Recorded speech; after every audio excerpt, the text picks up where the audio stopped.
So here in Texas and southern Oklahoma, we're able to hunt pigs during the day and also at night.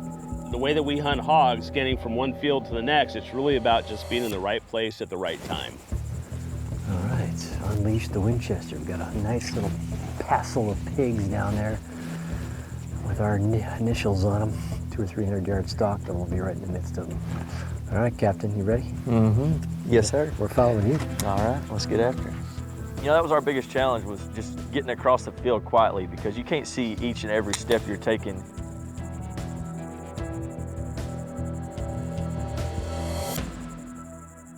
At about a 300-400 yard walk we got down here. Of course, the pigs kept moving.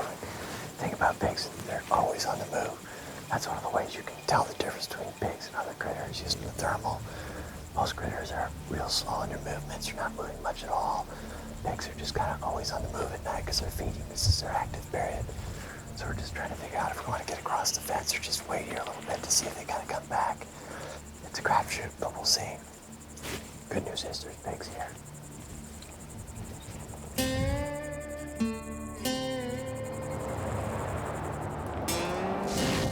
We're hunting at the Texas-Oklahoma border with North Texas Outfitters. And for me, this is usually whitetail country. But this time, we're playing a whole different game.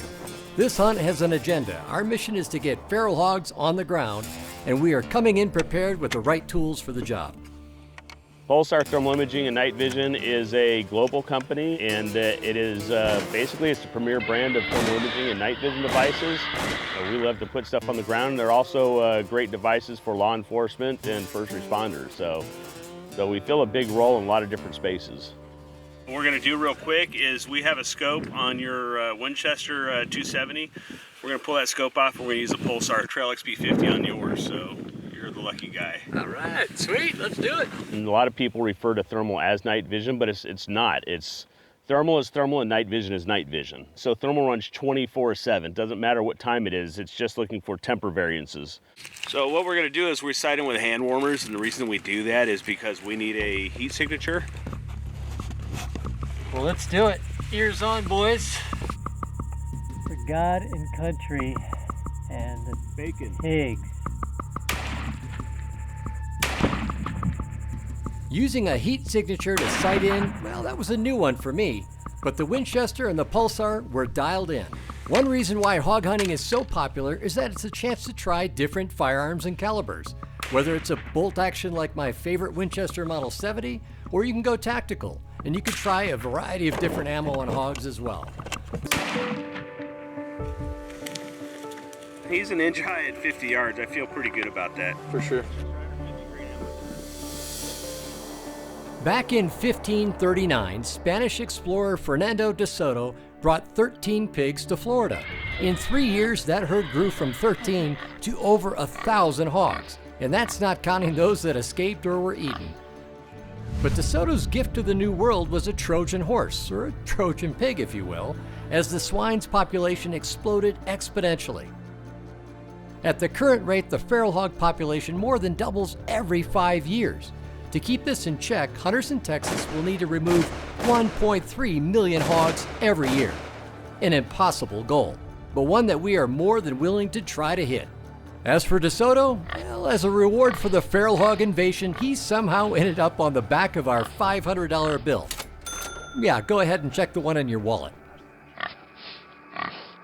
We have farmers and ranchers who lose their livelihoods because of feral hogs. We have about 150 acres of pecans, and we haven't harvested a pecan in the last 5 years. And they root it so bad that you can't even get across it with a normal pickup. You have to have a Dodge pickup to get across the roots. I've read a lot of different reports that suggest that we have to kill at least 70% of the feral hog population in Texas just to maintain the current feral hog population where it's at. Not even to start winning, but the bottom line is we need people to get out there. We need more hunters and we need more pigs killed.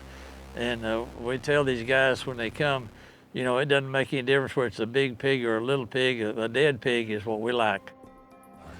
We've had a couple of dark nights here. Without thermal, you don't see anything. And magically, you put the thermal up to your eye and you look out and man, you can see crop fields and water towers and I mean, you're looking across fields that are a mile across, and anything with a heat signature out there is showing up, so that's pretty cool.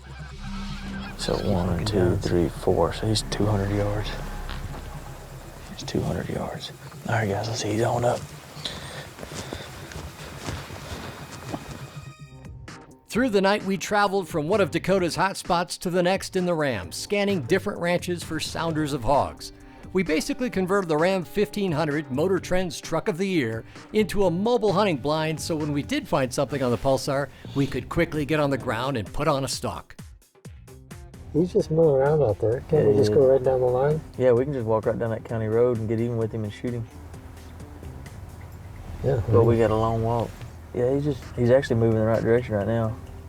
So night hunting is completely different. It's cool to sit in the truck and scan. You get to see everything you want, but it's a different ball game when you get down in the field with the pigs and you start stalking, because generally one person has the thermal and your job at that point is just to follow the guy in front of you. That's it. And just about every single field that you go to is gonna have, 100 head at least of cattle in it. And so at that point, when you're trying to walk through there at night with no lights or anything, using thermal imaging, the cows, if you're not careful, will bust your hunt and scare the pigs off. You gotta have the wind in your favor. Try not to use any lights, if any lights at all. Strictly rely on your thermal scope. And biggest key thing is to play the wind and keep the wind in your favor. It's kind of a challenge, but we made it happen, and we snuck across that wheat field, and man, we got in to within 40, 30 yards of them, and we set up, and they had no idea we were there. Pulsar allows you to ignore the fact you're hunting at night and simply focus on the fact that you are hunting. And the fundamentals remain the same for any spot and stalk rifle hunt. Find your game, get into range, make your shot. Chris knocked that pig down, and he didn't move a lick after he shot. Well, this Winchester ammo just put this pig down like a ton of bricks. Oh yeah, well, it didn't take a step. That's always nice, right? Yeah, no, he was down hard. Good looking pig, mister. Yeah, that is a great pig. Captain Dakota. Well done, sir. Yes, sir. Congratulations. Yeah, you put us on a nice stock, man. Yeah, that was great. 1, 2, 3. When pigs fly.